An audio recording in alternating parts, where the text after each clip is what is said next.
欢迎来到24小时动态新闻频道。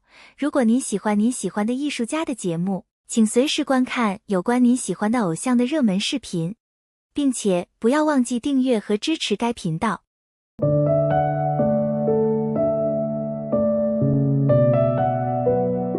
子瑜被粉丝家长约谈，撕开内娱流量遮羞布，这才是偶像该有的样子。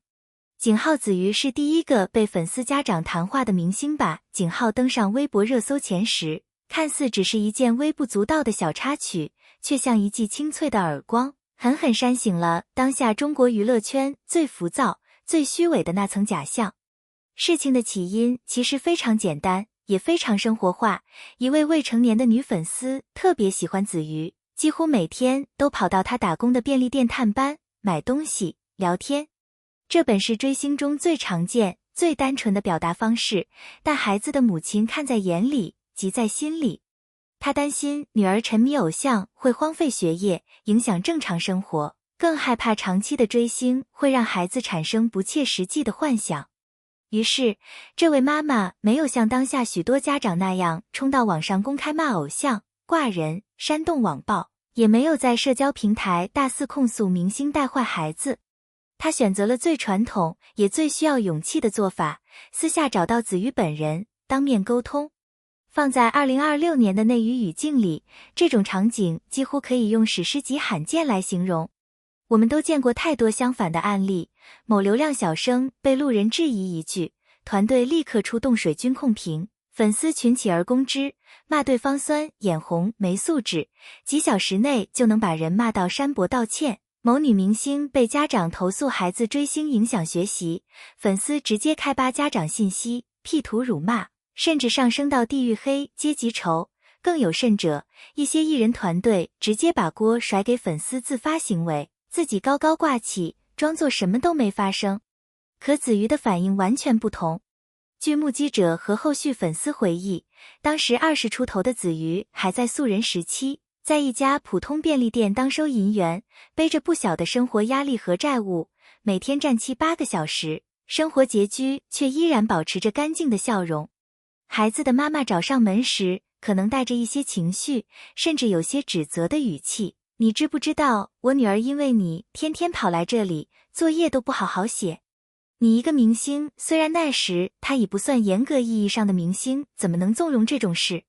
换成很多艺人，或许早就皱眉、不耐烦，甚至直接让店员或保安处理了。可子瑜全程没有一丝明星架子，她静静地站在收银台后，听妈妈说完，没有打断，没有反驳，更没有甩脸色。她认真地看着对方的眼睛，像在听一个普通长辈的唠叨。听完后，她没有为自己辩解，也没有强调我只是工作，我没让他来。相反，他先表达了对家长的理解，阿姨，我特别能明白您的担心。他这个年纪，最重要的确实是学习和健康，我也很怕因为我影响到他。接着，他轻轻地却坚定地为那位小粉丝说了一句公道话，但他真的很乖，也很善良。他来这里其实没做什么坏事，只是喜欢我而已。能不能请您多理解他？他喜欢一个人没有错，我也会提醒他注意学习，好吗？全程语气谦卑、温柔，没有半点被冒犯的愤怒，也没有居高临下的教育家长。那一刻，他不是在公关，不是在卖人设，而是真的站在两个普通人，一个焦虑的母亲和一个单纯的少女中间，努力寻找平衡。这件事不知怎么传了出去，粉丝们炸了锅，却不是炸的那种愤怒，而是感动到泪目。井号子瑜是第一个被粉丝家长谈话的明星吧？就这样毫无预兆的空降热搜前10，评论区满屏都是温柔本于格局打开，这才是偶像该有的样子。为什么这件事能刷屏？不是因为它有多惊天动地、多具戏剧冲突，而是因为在当下的内娱，它太稀缺了，稀缺到显得像个奇迹。内娱现状，流量至上，教养失守。回看过去几年，中国娱乐圈的饭圈生态已经异化到令人啧舌的地步。流量艺人被资本和数据捧上神坛后，很多人开始飘。耍大牌成了常态，迟到几小时是艺术家的自由，临时改行成事突发灵感，对待工作人员颐指气使是有个性。更有甚者，在公开场合对路人讽刺粉丝不懂欣赏，却在镜头前卖惨说被黑好惨。而粉丝呢？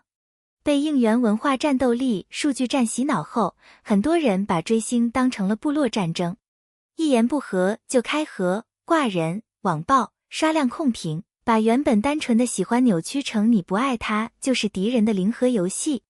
家长劝孩子别追星，往往被扣上封建家长不支持梦想的大帽子，老师批评学生沉迷偶像，直接被粉丝群起攻击，摧残青少年心灵。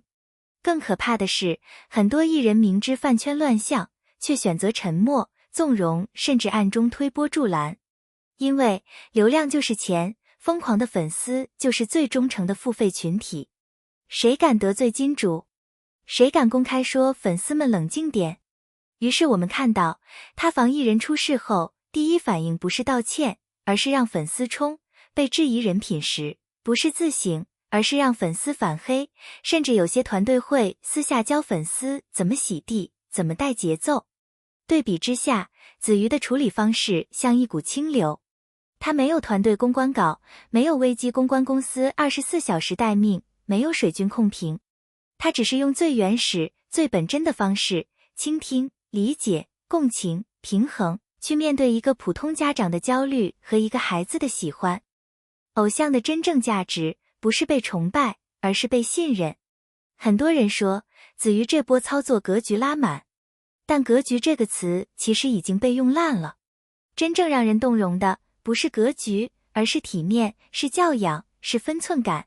子瑜没有把家长当成敌人，也没有把粉丝当成工具。他同时顾及了两方的感受，他理解家长的恐惧。任何一个父母看到孩子把大把时间花在一个遥远的偶像身上，都会害怕。他也珍惜粉丝的喜欢，那是一个少女在青春期最纯粹的情感寄托。他用实际行动告诉大家，偶像不是高高在上的神像，不是流量变现的工具，更不是纵容饭圈失控的源头。偶像可以是一个懂分寸、守底线、会共情的人。他可以在聚光灯之外，依然像一个普通年轻人那样，有礼貌、有温度、有责任感。这件事最戳人的点在于，子瑜当时并不是顶流。他在素人时期，负债、打工，被生活按在地上摩擦，却依然选择用最体面的方式面对突如其来的麻烦。这份体面不是装出来的，而是刻在骨子里的。反观很多所谓顶流，资源堆出来的光环下，往往是空洞的人设。一旦人设破防，就露出原形，阴阳怪气、冷暴力、甩锅粉丝、装失忆。子瑜用一个便利店收银台前的对话，证明了真正的圈粉从来不是靠炫富、卖惨、炒 CP、买热搜，而是靠一个人最基本的为人处事。追星本该是温柔的双向奔赴，追星从来不该是极端的狂欢，也不该是单方面的索取和崇拜。它本可以是一场温柔的、互相成全的旅程。粉丝喜欢偶像，是因为对方在某个瞬间给了自己光，给了自己勇气，给了自己原来这个世界上还有这么美好的人的感动。家长担心，是因为他们害怕孩子把现实的努力换成虚幻的追逐。而偶像的态度，恰恰是决定这场关系能否健康的关键。如果偶像只享受鲜花和尖叫，却从不提醒粉丝学习更重要、生活更广阔，那就是在消费感情。如果偶像遇到家长的合理担忧就恼羞成怒，让粉丝去攻击家长，那就是在毁掉孩子的信任。子瑜选择了两边都护，他没有让小粉丝觉得偶像抛弃了我，也没有让家长觉得这个明星不负责任。他用最笨拙却最真诚的方式完成了三方和解。这或许才是追星最理想的状态，粉丝因为偶像变得更好，家长因为看到偶像的体面而放心，偶像因为粉丝和家长的信任而更有动力做好自己。结语：体面是最稀缺的奢侈品。2026年的内娱，数据为王，流量至上，人设可以买，热搜可以控，口碑可以洗，但唯独体面买不到，控不住，洗不白。子瑜这件事刷屏，不是因为他做了多么惊天动地的事，而是因为他守住了最基本的教养和分寸。在无人关注的便利店角落，在20出头最难的时候，他依然选择做那个有礼貌、有温度、懂得换位思考的人。这不是营销，不是作秀，而是一个年轻人用最笨拙的方式告诉世界，偶像也可以很普通、很真实、很温柔。或许未来的内娱需要更多这样的普通，不是靠资本堆砌的顶流，不是靠数据武装的战神，而是那些愿意低下头倾听，愿意为粉丝和家长同时负责，愿意在细节里守住底线的人。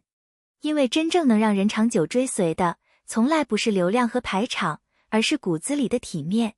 而体面是这个喧嚣时代最稀缺也最珍贵的奢侈品。